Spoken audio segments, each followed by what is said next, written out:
Til máls tekur hv. 10. þingmaður Reykjavíkurkjördæmis norður, Helgi Hrafn Gunnarsson. Virðulegi forseti. Nú kominn sá dagur á hveim við lýsum liðnu Alþingi á einhverjum örfáum mínútum. Það er svo sem ágætt þjálfun í því að gera óþolandi langa sögu, óþolandi stutta. En í því skyni að fyrirbyggja ásakanir málþóf skal ég bara vera snöggur að því að gorta.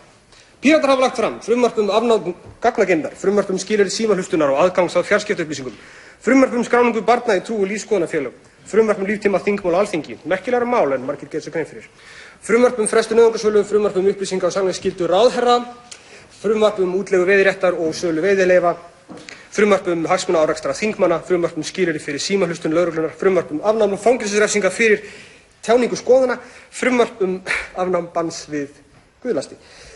Þingsályktunartillögur stofnun samþykkiskrár, fullgilding valkvæmrar bókunar við samning Sameinuðu þjóðanna gegn pyndingum, annað mál sem virðist ekki það stórtækt en er mjög mikilvægt og gott, sjálfstætt eftirlit með starfsemi og starfsháttum lögreglu, fordæming pyndinga leyniþjónustu Bandaríkjanna sem maður hefði haldið ætti að auðvelda leið hérna í gegn, jafnt aðgengi að internetinu sem allir ættu að vera sammála hagnýting internetsins og réttindavernd netnotenda og síðast en ekki síst besta þingmál í heimi, endurskoðun stjórnarskrár lýðveldisins Íslands.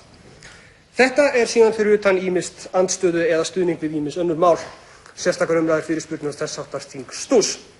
Nóg af gorti.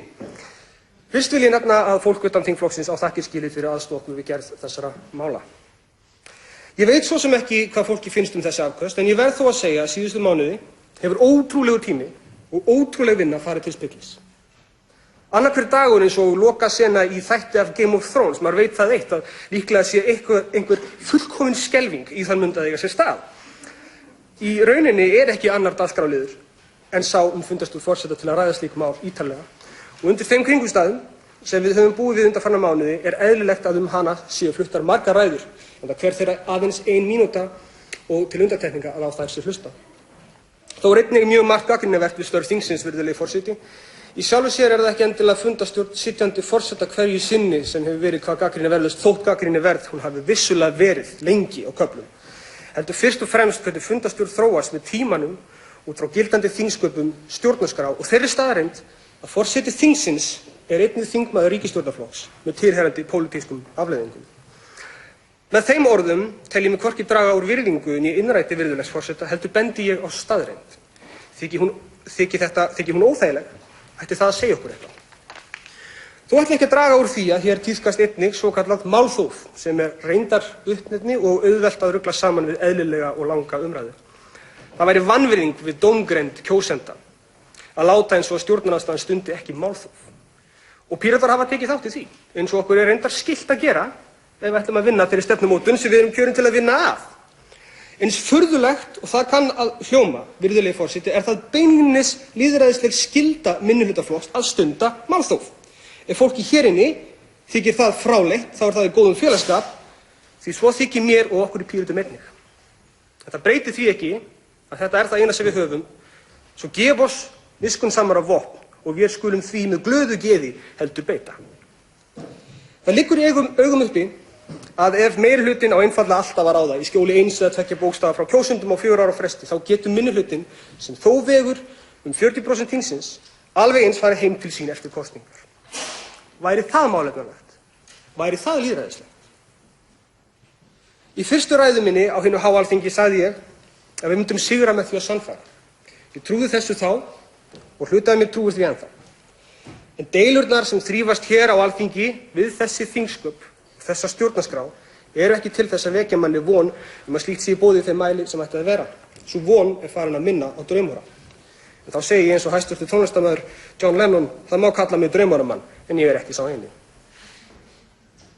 Við gætum alveg farið í þann leik að bera saman umræður fundarstjórn forseta á þessu kjörtímabili við endalausar 5 mínútna ræður sitjandi stjórnarliða á seinasta kjörtímabili, en sá leikur væri til einskis. Málþóf er raunverulegt, kerfislegt vandamál sem ég veit ekki til þess að Píratar hafi nokkur tíma talið sig yfir hafna. Ekkert okkar er yfir það hafið. Ekki þegar vantrausti ristir svo miklu dýpra en ágreiningur einstaka málefni. Forseti, við verðum að horfast í augu við það að við treystum ekki hvor öðrum. Það þarf að skera á hnútinn og enginn er til þess betur fallinn en þjóðin sjálf. En vel á minnst, virðulegi forseti, lausnin við þeim vandamálum sem rísa vegna valdþjöppunar og ofurvalds er einföld og augljós. meiri aðkoma almennings milli kosninga. Ef við ætlum, minnihluti og meirihluti, að láta hvort við hitt eins og barn í frekjukasti eins og við gerum, þá getum við líka látið eins og að fleiri séu á staðnum, ýmist að þrífa eftir okkur, mata okkur eða út að vinna hörðum höndum fyrir okkur yfirvald sem stærra og sterkara en við sjálf og fullfært að útkljá okkar deilur, íslensku þjóðinni. Hver veit nema hún myndi hlusta meira á okkur ef við hlustuðum meira á hana. Ég skil það mæta vel að fólk treysti okkur illa fyrir sínum málefnum ef við treystum ekki því sjálfu fyrir þeim heldur. En ljúkum þessu nú á jákvæðum nótum, virðulegi forseti, eins og hæstvirtur tónlistarmaður Jónas Sigurðsson söng með virðulegri hljómsveit Ritsílum framtíðarinnar, með leyfi forseta: Hleypið mér út úr þessu partí, hér allt í steik. Hleypið mér út úr þessum flókna látbragðsleik sem endar hvergi, eins og góðu dátinn sveik. Hleypið mér út með rakettu reyk, með rakettu reyk. Það ekki auðvelt að vera fastur í þessu paranormalíseraða partí. Við erum eins og hótel og gestir okkar eru hugmyndir allra hinna. Einar fara og aðrar koma síðar í dag. Og alltaf bætast nýjar ranghugmyndir í skörðin. Við rembumst við að lána pening fyrir aðra til að keyra áfram neysluna og til að kaupa nýja hluti fyrir aðra til að ýta undir þensluna svo þessi endalaust að vinna fyrir aðra til að borga fyrir veisluna og aldrei kemur upp úr til að anda. Nú stendur ykkur upp í salnum og segir: en lífið er bara svo flókið. Ég segi nei. Nú hringir ykkur inn í þáttinn og segir: maður verður að vera raunsær. Ég segi nei. Maður verður að passa sig og gera ekki mistök til að falla ekki á þetta hinna. Nei, ég fikk nóg af þessu rugli. Tökum þetta upp á annað plan.